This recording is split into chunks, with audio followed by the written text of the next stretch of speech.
Sai Leela, episode 47. A couple, along with their sister-in-law, went on a pilgrimage. The husband and wife were ardent devotees of Baba, but the wife's sister was not. En route to Rameswaram, they halted at Madras. The Gujarati Dharmashala that they stayed was a clean and well maintained, but the sister-in-law was very rigid and orthodox in her way of thinking. She observed all kinds of rituals and pollution taboos. Though the stay was pleasant, she instantly grumbled about the non-compliance of pollution taboos. Her sister said, "You are grumbling so much about pollution taboos here, even though this place is very good.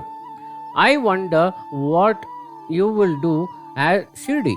There, even Orthodox devotees placed their hands on Baba's feet joyfully. Aghast to hear this, her sister replied, "If that is so, my prostitutions to your Sai Baba from here itself. I don't need to go there." That very evening, the sister-in-law got shooting pains in her limbs.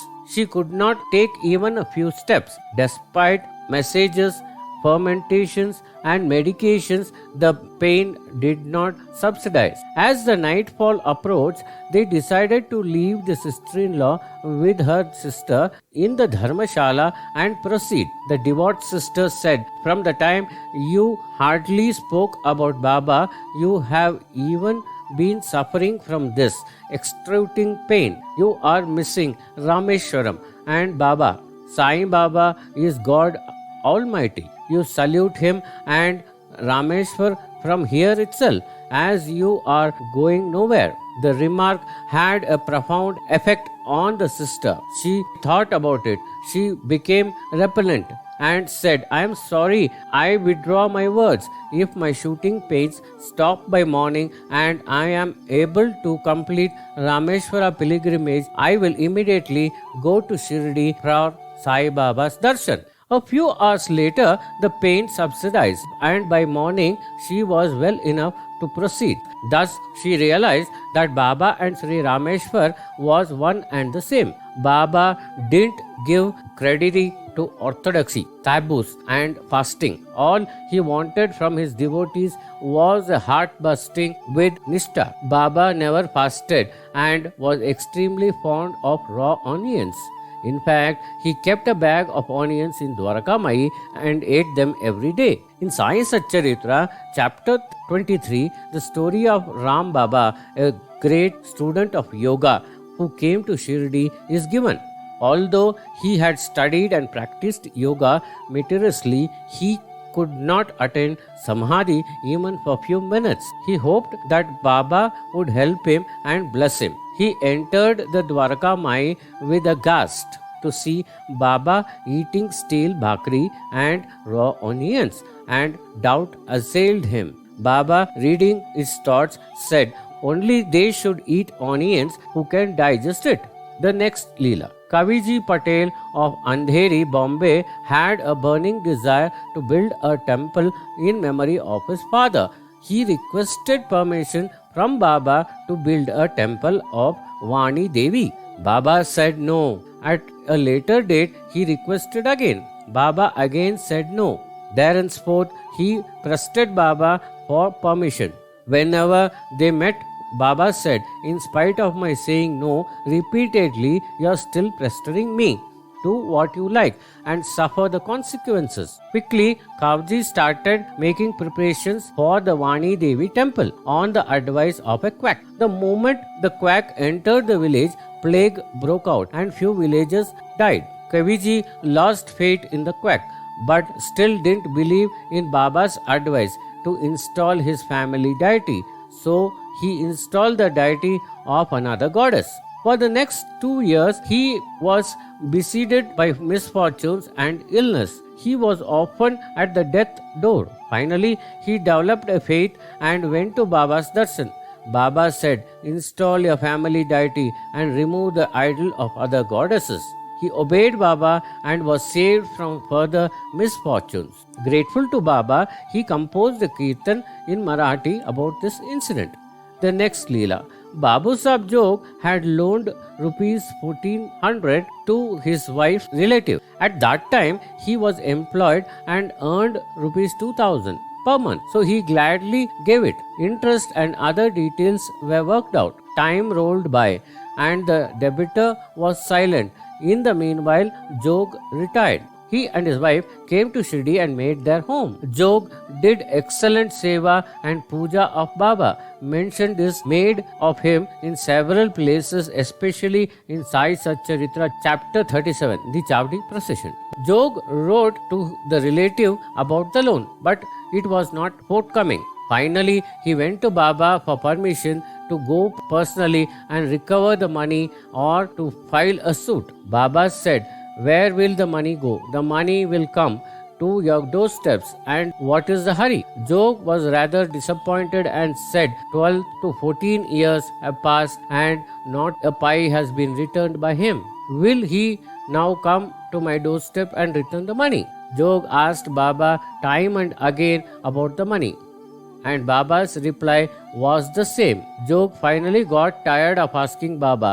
He pacified himself that there was no prospect of his ever getting the money back. A few days later, the debitor came to Shirdi with a couple of friends. They went to Jog's house and Jog was astonished to see them. The relative did bring the principal amount of 1400 but not the interest. He sought the help of Jog's wife to convince Jog to accept the principal amount and release him from the debt. At first, Jog's wife was reluctant to intervene, but the relative begged and asked her for help. The companions too requested Jog to forego the interest, but Jog was adamant. At last, both of them agreed to ask Baba and abide by his decision. They went to Dwarka Mai and asked Baba about this. Baba told Jog to accept the principal and Jog agreed. He realized that he finally got the money that he had given up as lost. Then there was no legal proceedings and unpleasantliness. So he accepted the money and freed the debitor. Upon receiving the sum, he took it and gave it to Baba. Baba took a small amount and returned the rest. Next Leela. Don't be worried, the boy will get a good bride and everything will be all right in good time, said Baba. He confronted the mother of Abdul, who was distraught. She had come from Nanded to complain to Baba and seek his help. Abdul was married and had a son when his guru sent him to Shirdi. Abdul came to Shirdi to serve Baba, and this he did for 45 years. He took Samadhi on the 2nd April 1954. His family stayed on in Nanded. As years passed by, his son came of age and his grandmother was looking for a suitable bride for him. The elders of one household told her that they would wish to give their daughter in marriage to the son of a fakir.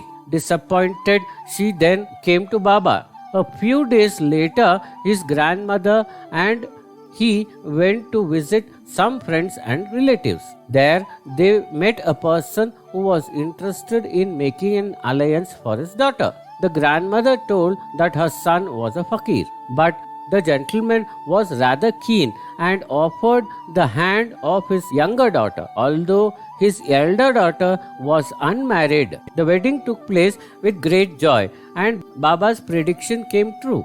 Once Nana Sahib Chandorkar came to Shirdi at 12 noon and took darshan of Baba. Baba told Chandorkar that he wanted to eat Puran Poli. Chandorkar told Baba that the time was more than 12 noon and that he would offer Puran Poli tomorrow. Baba told that he wanted Puran Poli then itself. Even then, Chandorkar told that it would take time up to 4 p.m. Baba told him, never mind for the time. Then Chandorkar came out of Dwarka Mai and searched for a woman for its preparation. He secured a woman and told her to prepare Puran Poli, and he gave rupee 1 for 1 Puran Poli. She prepared the Puran Poli. Chandorkar went to Baba with a plate of Puran Poli and placed it before him. After some time, Baba asked Chandorkar to take away the plate and take his meals. Chandorkar refused to take the plate as Baba had not eaten the Puran Poli.